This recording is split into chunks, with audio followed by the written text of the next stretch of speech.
Good afternoon and welcome to Ground Zero Cafe. Thank you to all of you who are braving the elements. I know it's quite a bit of a trek to get back here, and so I appreciate seeing you all here again.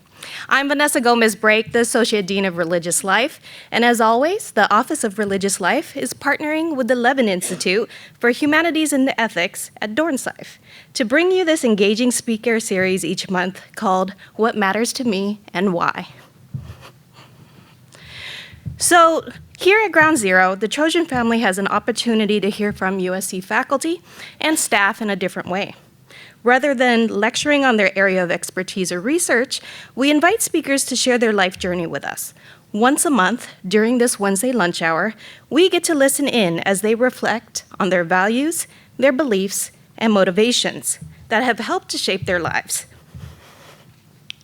If you would like to nominate a member of the USC community to speak at a future event, please visit our website, orl.usc.edu. That is also where you can view recordings of our past speakers. And if you're not already on our mailing list, I please invite you to sign up at the front of the table. We have a lot of fun events coming up. We haven't announced this one yet, but if you're a fan of The Office and of Rainn Wilson, Dwight Schrute will be making an appearance on campus later this month on March 28, talking to us about Soul Pancake, his online platform that is dedicated to making stuff that matters. So please join our mailing list and you can get a ticket via our site. Next up, we have Sojourn.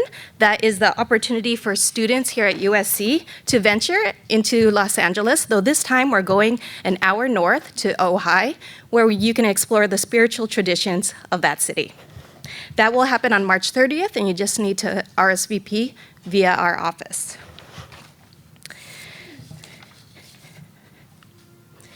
And finally, our last What Matters to Me and Why will be featuring Jordan Colbert of Disability Services. And so please join us back here on April 3rd as we celebrate the end of the year and hear about his work.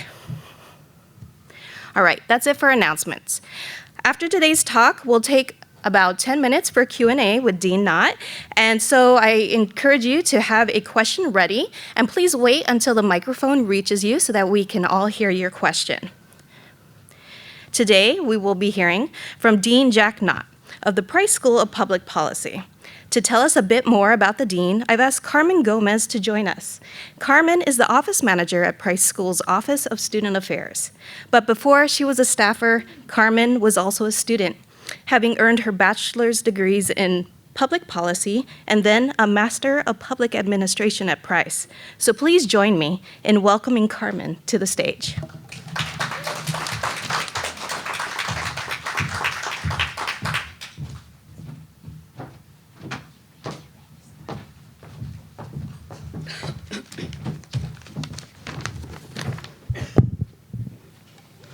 Good afternoon, everyone.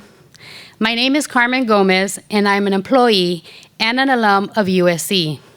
I received my bachelor's degree in 2011. It was a very special moment in my life. Not only did it take me 22 years to receive my bachelor's degree, but also my son and I graduated together from the Price School. I went on to receive my Master's of Public Administration degree in 2015. I also work at the Price School in the Office of Student Affairs. I am so pleased to be here today to introduce Dean Knott, who I have known since he joined the Price School in 2005. I'd like to share one story about him by way of introduction. Last November, I had the privilege to be elected to the Paramount Unified School District Governing Board. There were 3 seats open. However, the 3rd seat was the toughest one to win. On November 6th, after all the polls had closed and the votes came in, I was in 4th place. However, there were still the mail-in ballots and provisionals that needed to be counted. It was by surprise that I won the 3rd seat. A few days before swearing in, I learned that I could ask someone I know to administer the oath. I was nervous because it was a very short notice, but I knew I wanted to ask Dean Knott. So with only a few days' notice, I asked him if he could be at a 6 p.m. event on a Monday evening, 20 miles away from campus in heavy traffic. It felt like a lot to ask. However, he accepted my invitation without hesitation. It was such an honor to me to have Dean Knott swear me in, and for him to see that night that I was also voted in as president of the Paramount Unified School District Governing Board.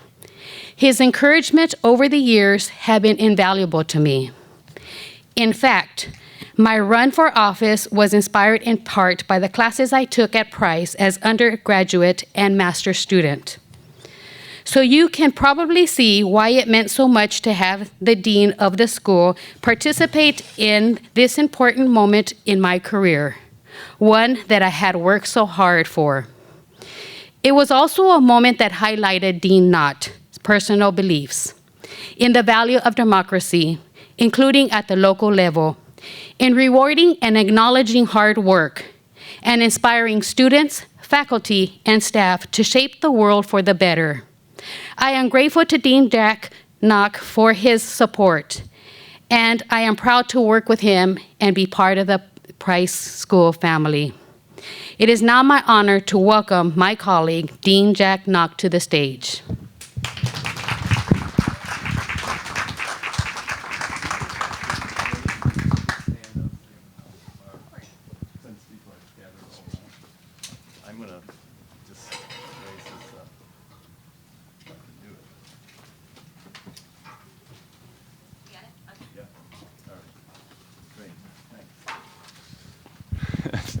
Thank you so much, Carmen, for that lovely introduction. That was a very special evening. I didn't know you were going to be elected president of the board, but you pulled that off in great style. I should also tell you a story about Carmen.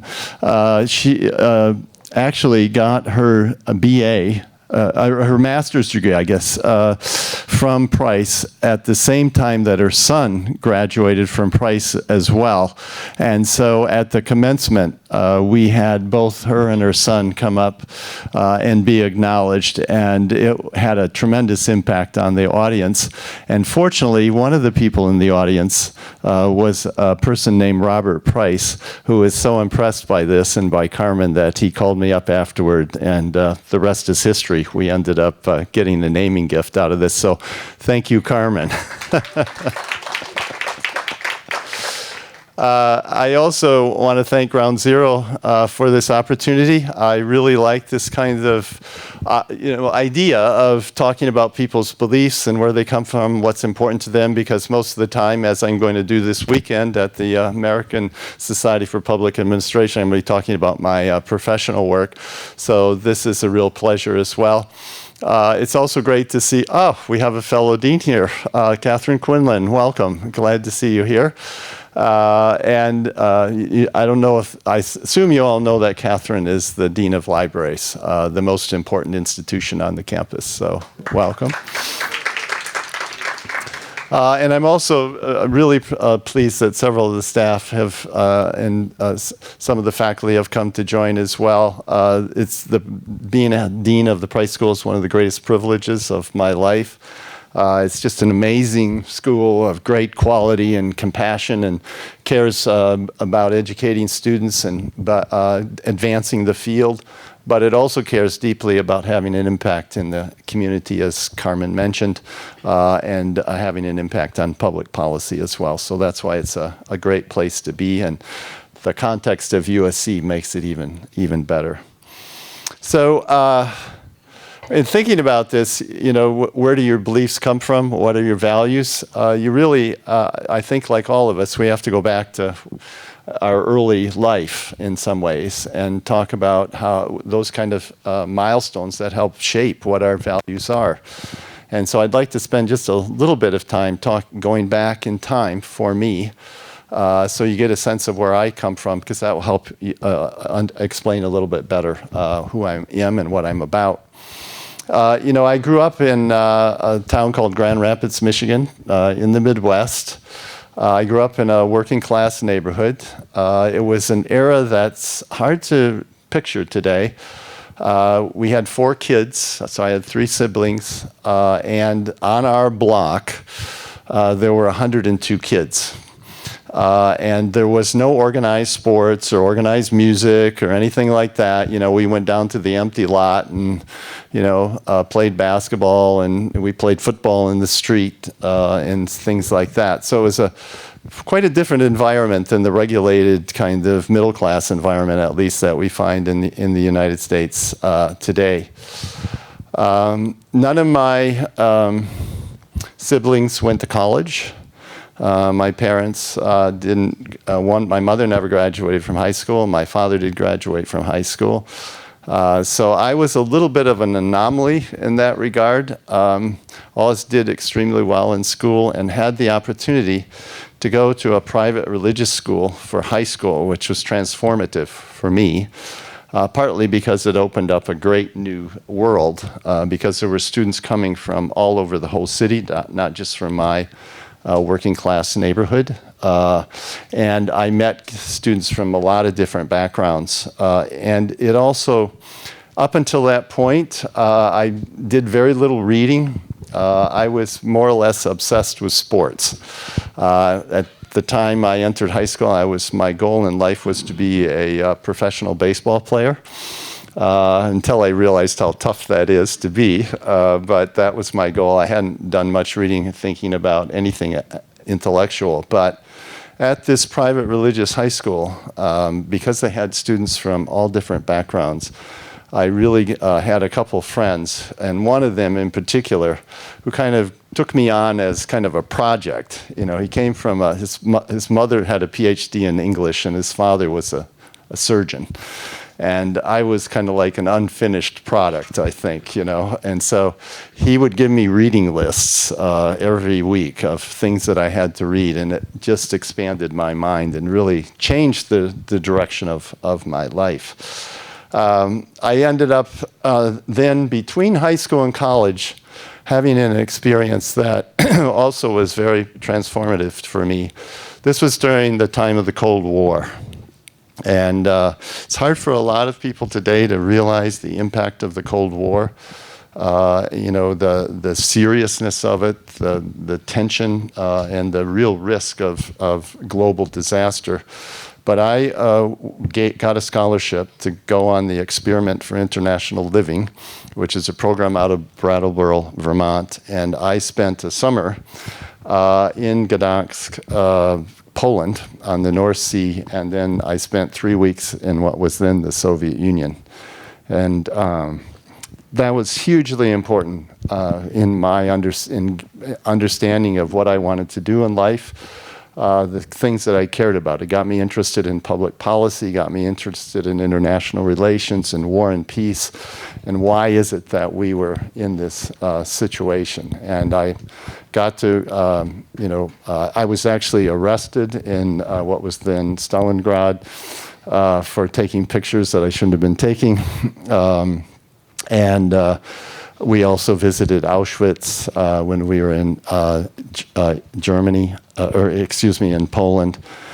So it was a transformative experience for me, sort of understanding the different cultures, the different political systems, the world political order, and how important that was. And that actually led to the kind of initial career I had, because after I went to college, I went to Johns Hopkins University, and I went to the School of Advanced International Studies with the idea of working either in the peace, in USAID or something like that.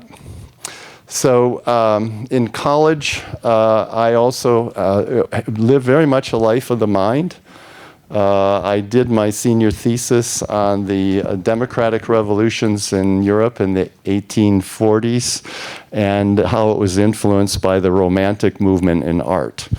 So not anything that would be real contemporary, but that's kind of where I had come from, wanting to be a professional baseball player. And then eventually I went on to get my PhD at the University of California, Berkeley, and that's where I really gained a lot of very strong professional values around discovery and scholarship and teaching, which I'll talk about in a little bit. So that's kind of the background. So I'd like to then turn to what are some of the core beliefs that came out of this background and why they're very important to me. First is, I came out of a very religious background, pretty conservative religious background, and it was a Protestant Christianity that helped shape a lot of the attitudes and values, Midwest values that I have, and I still carry to this day. Part of it is being forgiving of people around you. That's a very important Christian value. Also, part of it is having dignity and understanding the worthiness and respect for individuals. Each individual is valuable before God, that kind of value. That's very fundamental to me as well. The other is giving unto others. You're not alone on this world. We're given a lot. You need to help those that are less fortunate than you are. And then sort of a stewardship value. That was always very important to me growing up as well, around the environment and things that are given to you. You have a stewardship value around that. I feel that, I grew up with these kind of values. They are being very important to me. They still guide me in a lot of ways, in the sense of not being vindictive of people who do things that may be harmful to you, but being forgiving and understanding, of respecting every single person. Whether the person is cleaning the hallways or whether the person is the president of the university, everybody has worth and value. And then caring about others in society. So those are sort of core values to me that came out of that background. But I also want to mention a couple specific experiences that I had that took me a little bit away from the rest of my family. And one of those was when I was in high school, I had the opportunity to spend a summer in Lawndale in Chicago, which is on the southwest side. Lawndale sounds like a really kind of, golf club type community, but it isn't. It's a very urban, African-American, low-income community. And I spent a summer there in a youth program working with kids. And it was really hugely impactful. I'd been in a kind of a entirely white society prior to that. It was odd when I actually came back to that white society. I thought everybody looked really pale because, you don't look in the mirror every day and you start, it's a weird thing. You start thinking you look like everybody around you, right? Even though I didn't, because I was pretty much the only white person there. But you became so engaged and identify in part of that community. That became a very important thing for me, to understanding the history of racism, the history of separation, the history of the role of different ethnicities and so on in our society, and the importance for understanding the diversity of our culture and the inclusivity that we need to have. And so that was an early experience with that. I was in high school. When I was in college, I had a summer job in which I worked for the Heinz Corporation, and but I worked in a rural area, and my role was to work with all the migrants who were, picking pickles, they were actually picking cucumbers that became pickles once they were put into the brine. And my job was to, help repair the houses, if the roof leaked, if they needed a new refrigerator. I'm actually terrible at all those things, so I don't know how I succeeded at this job. I'm not very good at any of that, but I got to know a lot of the migrant workers and had a magnificent time. We actually built a basketball court in one of the the housing units there.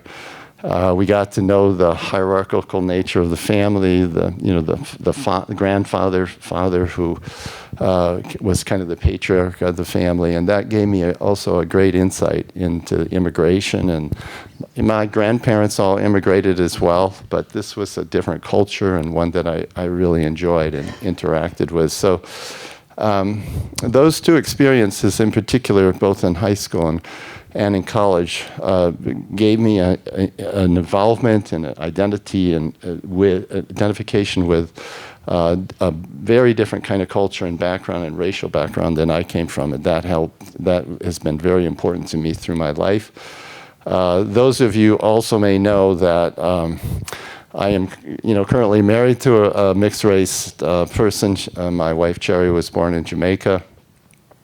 We have quite an interesting multicultural family. I have two daughters-in-law who are Lebanese, and I have also a daughter-in-law who's Chinese. We have really an amazing set of grandchildren who are mixes of African and Arab, Northern European and Chinese. So we're a little bit like the United Nations, right in our own family. And I'm about in April to have a new grandchild born from the Alex and Kelly, and they'll be right here in LA. So we're pretty excited about that. So this has become a hugely important part of my life and a value to me, something I care a great deal about, not only personally, but in terms of the community, but also professionally as a school. It's something we have set up as a value. It's something we pursue, we promote. It's just exceedingly important. And when you look at the history of our country and the exclusivity of it and the repression of it and where we are today, it's just so fundamental. So I wanted to put a strong emphasis on that and some of my early experiences that helped shape my views around that. Third has been sort of public policy. I came to strongly believe that while the private market is really spectacular because it creates amazing wealth and gives people jobs and economic progress, et cetera, it has several limitations. And one of those, it creates enormous inequality. Just because of the way it rewards people for their talent, right? And that talent is based on what contribution they can make to economic activity. It's not what they are necessarily worth as an individual outside of that, but that economic exchange becomes hugely important. And that issue of inequality is a very important one, but also the market is limited in the sense that it doesn't address a whole lot of the side effects that the market causes. I mean, the most important one being the environment, in which the consequences for the environment are just not calculated in most economic exchanges. It's a spillover effect, and it's very hard to deal with that without some public policy. And there are a whole set of those that are really critical. Even education, healthcare, they all involve public good benefits for society that we all need, but the market will underproduce without some involvement of public policy. And so that has been a strong belief and value for me. I've been in institutes with a lot of economists for many, many years. And some economists, for whatever reason, don't see public goods anywhere. So that's one of the really points of argument and discussion that I often have with them. One of the most intense arguments I remember having is over gated communities. I thought gated communities kind of closed off and made private streets, private security, private everything that really destroyed community in a town. But the contrary argument was, well, yeah, but that's what the market wants. That's what these people want, et cetera. So I've always been more on the side of trying to balance the incredible dynamics of the market with these important public policy issues and how to deal with them. And that's been a critical third value that has helped shape my life. In addition, there are a set of professional values that I have that I think are really very important. I learned those over time. You know, you get those as a master's student and then eventually as a PhD student. And you take them for granted, but they're really important. You know, the idea of intellectual property and the idea of discovery and the notion that when you work with people and you cite and so on, you have to be very careful, and you know, you have to have a lot of integrity about that. That all develops in graduate school, and especially in PhD programs. And for me, what was really critical was a real sense of the value and the importance of discovery and its impact on society and on people. You know, I've been devoting myself to that all my life. And at USC, when you look at the amazing research and the process of discovery that we hear and learn about, and the impact that has on society, it's just hard to measure. It's so great, and that kind of value you really learn in as a professional, right? And this is true in any profession. You know, I had a good friend who was kind of a hippie when he was in college and after college, and finally, you know, didn't have any money and decided to go to law school. And I met him a few years later. I didn't recognize him because he'd cut off his hair and he had a pinstripe suit on and a white shirt. And he was actually defending companies against worker complaints. And but he had learned a whole set of legal professional values that helped shape his life. And we all, whether we realize it or not, that's a very important thing to us. And in my professional world, one of the people I really admire is a person that I'm actually going to give a lecture about this weekend, and that's Elliot Richardson. He was one of the great public administrators. He was the person that refused to fire Archibald Cox during the Nixon administration, so very relevant to today as well. And I just want a short quote from him. He says, "I believe profoundly in the value of human dignity and equality. I therefore believe as well in such essential contributions to these ends as fairness, tolerance, and mutual respect." And that kind of sums up for me in some ways the kind of professional values that I believe in. I want to conclude with some motivations and then some challenges. Well, obviously, one motivation is students. It's amazing. If you're a teacher over a period of time and you look at the impact you have on students' lives and the impact they have on you and what they go out and do in the world, and you multiply that by all the other people they influence, it's a ripple effect that just is, again, almost incalculable. And it's enormously rewarding. It's a huge motivator. For me, to give students the kind of skills, knowledge they need to flourish and thrive in life, and to stay connected with them, and that's why alumni are so important as well. Secondly is contributing to an understanding of our world. In my little way, we all contribute, but you know, the research process, the scholarly process, trying to understand better what makes things work. How do we secure better public policy? How do we secure better foreign policy in my area? But, you know, it could be better. How do we develop the kind of vaccines that we need? How do we develop better drugs? You know, it depends on the area. That's a huge motivator for me. That's partly why I've spent so much time doing research. Third is having a positive impact on the community and public policy. I have had grants almost my entire life in which I've worked out in the community. The biggest grants I've had are from the Kellogg Foundation, in which I worked in underserved communities trying to provide health care. And I've worked in 10 states, in dozens of communities, both rural and urban, on that issue. I've advised the Kellogg Foundation also on public policy and how to get public policy to help their programs. And so that impact on the community, having a positive effect, has been a big motivator for me.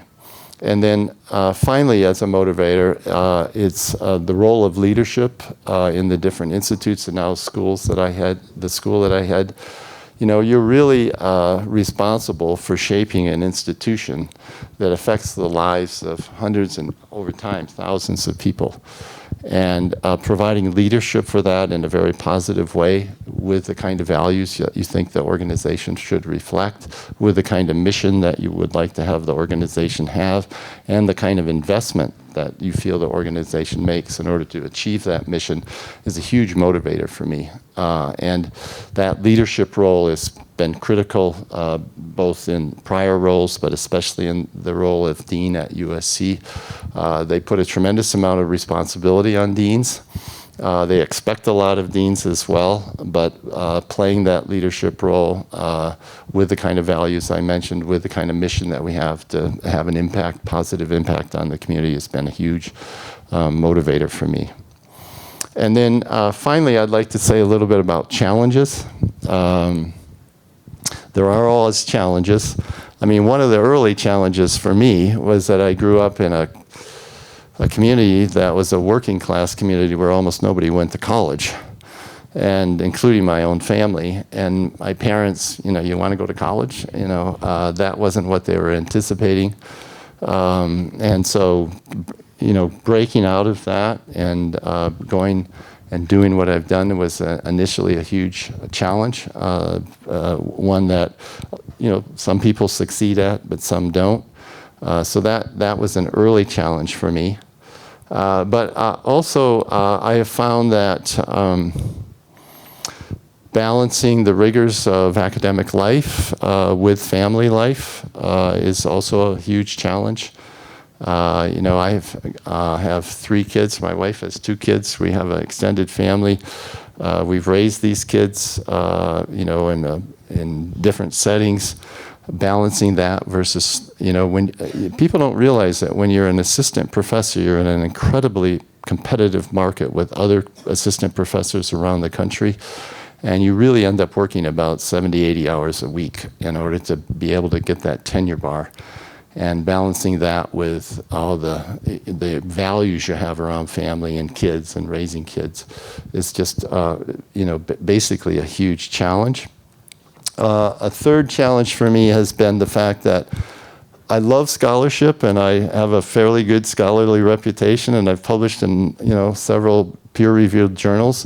But I've also had this side to me that wants to be out there in the community doing things around healthcare or housing or whatever it is, and getting grants to do that. And so I have almost lived a kind of bifurcated professional life.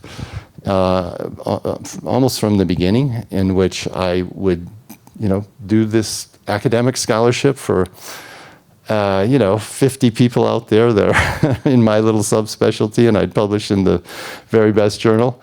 But then I'd also get grants that would be interdisciplinary, more applied, more in the community, and trying to balance those two things over time has been a fair challenge for me from early on, but one that I wanted to do and was willing to do, even though it had some, you know, sacrifice in terms of the scholarly work, as you only have so much time. So that's been a challenge. And then finally, I've been in leadership roles now for some years. And these leadership roles are demanding, especially at USC. Being a dean here is a very demanding job. You're almost like a small college president. You know, you're responsible for the financial business model for the school. You're responsible for the hiring and promotion and so on of all faculty and staff. You're responsible for the budget. You're responsible for the academic quality of the school, for donations, gifts, and you can go. It's a very demanding job, and you're trying to balance that with the fact that you're an academic, that you care about people, that you want to be engaged with the faculty and staff. You want to be part of the faculty and staff, and yet a lot of my life is spent out there right? Visiting with alumni, visiting with donors, trying to promote the school at professional associations, and a lot of those in my field have their meetings in Washington. So, like this weekend, I'm going to be gone, for about 4 or 5 days, and balancing that with being a part of the community, the academic community that you're trying to lead. And so that's a kind of a fourth challenge that has been part of my life for quite a long time. So I'm enormously privileged, I feel, to have come out of the kind of background that I have, to be able to be dean at USC. I feel enormously privileged to especially be here at this institution with the kind of faculty and staff and students that we have here. They're absolutely sensational and remarkable. I'm in awe of the students, the faculty and staff every day, what they're able to do, their dedication and their talent and capability. And so I feel enormously blessed and privileged to have that. And I also thank all of you for coming and listening to my story.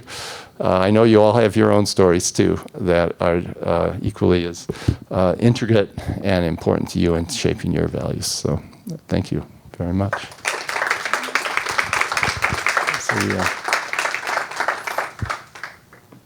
So I guess So if you have we a have question, some time for questions. please raise your hand Okay. and the mic will find you.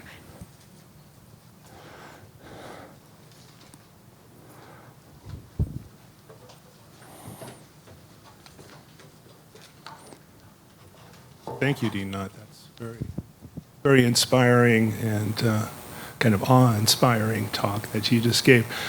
My question is kind of a personal one. You have your challenges, each one of which, to me, would seem to be a full-time life. Do you have any tips on how you manage to actually stay involved in those 4 huge areas of endeavor? Yeah, that's a really good question.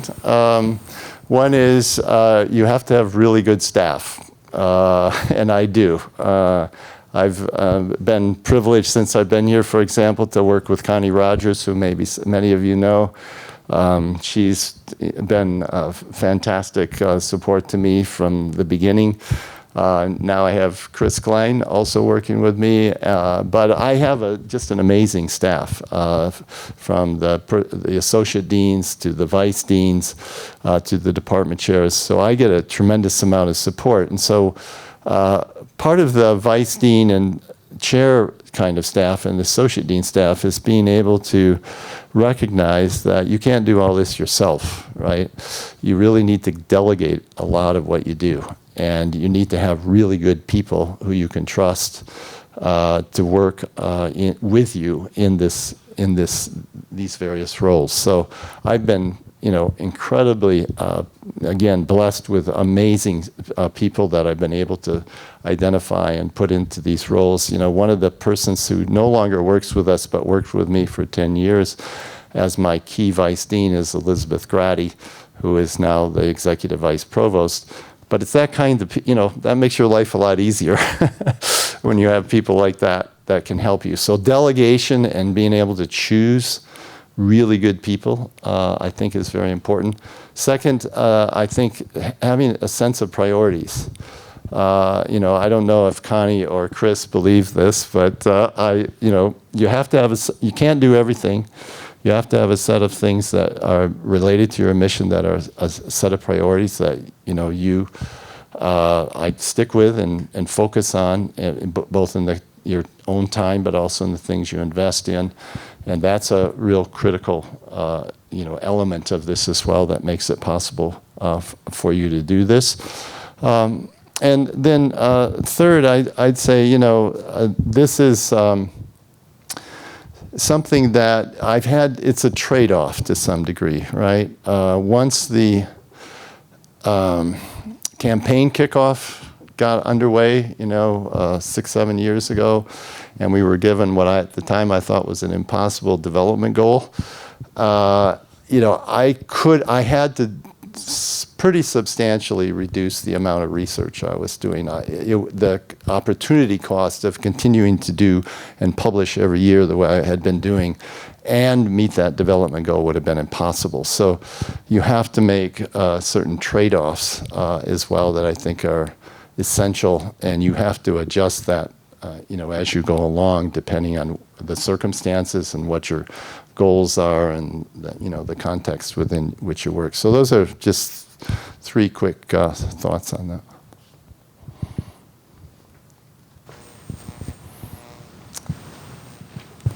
Thank you for speaking today. What would you say to a student like myself who's torn between a career in teaching and public policy? You mean between being in the fray in public policy versus teaching? Yes. Okay. I run into that a lot, not only among students, but also some faculty who, really get into some policy issue and they're tempted to, actually leave academia. One of our most prominent faculty members, Raphael Bostic, for example, got increasingly interested in having an impact on public policy. So he was Undersecretary for Policy of HUD for a period of time. He had worked for the Federal Reserve, and now he's the president of the Federal Reserve Bank of Atlanta. But he's also been a great scholar, teacher, in the school. I remember discussing this with him. He really felt he wanted to get into the fray and be closer to direct impact on policy. So part of this, I think, is a personal choice. Both are extremely rewarding. I mentioned earlier the incredible rewards you get from teaching. You're helping, at the undergraduate level, you're helping shape young minds and their values and their way of thinking about the world that has a huge impact over their whole life. You're training professionals at the graduate level, which is hugely important. They go out and do professional things both, in academia and outside. So that is a very rewarding, but you have to like it, right? You have to have a passion for it. You're not out there, testifying before the legislature or advising, the governor on what the next thing should be. You're removed from that, but you're having an impact in a different way. So it's something you have to really love, enjoy working with students, the effect of it, the academic environment, the kind of context around which that takes place is very different. And so I find it very hard to tell somebody just in the abstract, oh, you should be in public policy, or no, you should be a teacher, because it has a lot to do with your personality, what you really love to do, what kind of impact you want to have, how direct. And some people, like Professor Bostic, are able to do both, right? They're able to spend some time in academia and some time outside. And even if you're a teacher, rather than, say, a senior professor at an institution like this, you can get engaged like Carmen, right? You can run for the school board, you can run for the city council, you can become the president of the school. You can have a big impact. You can do both. Now, of course, then you got to weigh that with family and other things. But it's a very fundamental, good question to ask. I suspect that given the fact that you're asking this question, you should talk to Carmen, because she's maybe a model that you might want to consider. We have a question here. Hi, good afternoon.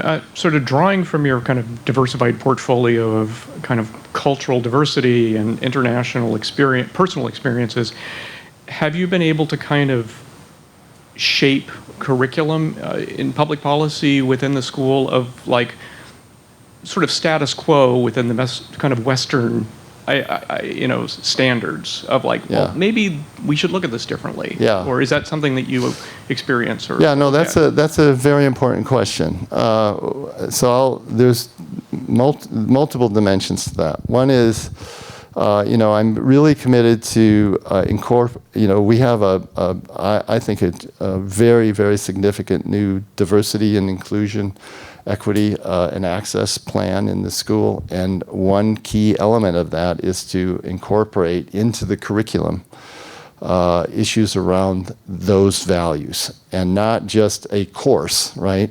But trying to get those into as many courses as we can and get the mindset in terms of the readings and everything around that. And so I have worked very hard. Our Associate Dean for Diversity and Equity is LaVonna Lewis. Worked very hard with her and others. We have a whole task force around this. So in that respect, I'm trying to have an impact on the curriculum. I've been a big supporter of a program in our school called the International Public Policy and Management Degree Program. This is a program that, often if you study, say, health policy in the price school, you're going to learn an awful lot about Medicare, Medicaid, Obamacare, and et cetera, et cetera. But of course, that's only the United States. And so this IPAM program is designed to look comparatively at different cultures and values that come into healthcare and other policy issues. About 95% of the students are from about 20 different countries in the world. And I've been a really strong supporter of this program, helping to grow this program.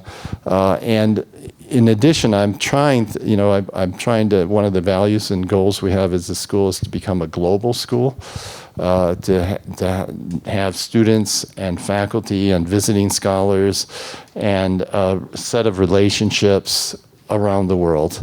We just did an event last week around Latin America, and we had the deans from the school, a comparable school in Sao Paulo, and then also in Mexico City, and me, and then we had the consuls generals from, the consul general from Mexico.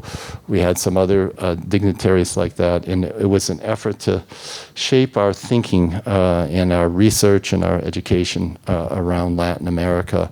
We send students there as well, like to Colombia. We just had a group of students there. So in that international area, I feel that I've continued, not me alone, but to push for a global, international set of values and dimensions to the school. Those are two good examples of that, I think. Yeah. All right. All right, well, we're about out of time, so please join me in thanking Dean Jack Knott for being with us today. Thank you so much. Thank you.